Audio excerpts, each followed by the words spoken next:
Vous savez on trébuche souvent sur les paradoxes.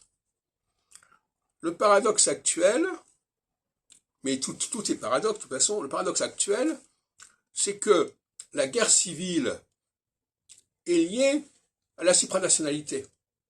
C'est précisément parce que l'on s'aperçoit qu'il y a des valeurs communes à différents peuples que l'on n'est plus disposé à entrer dans le schéma national.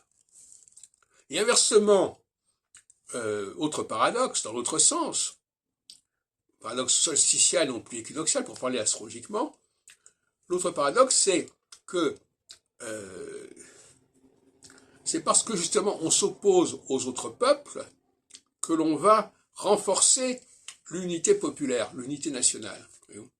Donc la notion de peuple, elle est très ambivalente, puisque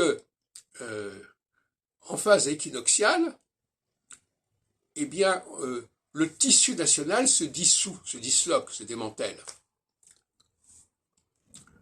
Ce qui veut dire aussi une interférence entre supranationales. Qu'est-ce qui se passe actuellement? On est dans les interférences supranationales. On n'est pas dans un schéma purement national concernant l'Ukraine, c'est le moins qu'on puisse dire. Donc dans toute guerre civile, il y a un élément d'intervention extérieure. Comme dans le cas de la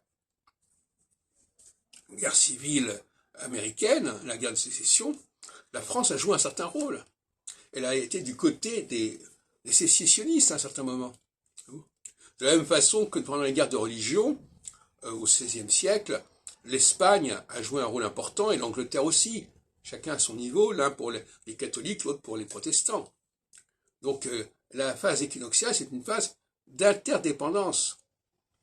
Alors que la phase nationale, c'est une phase où le pays est replié sur lui-même et donc se soude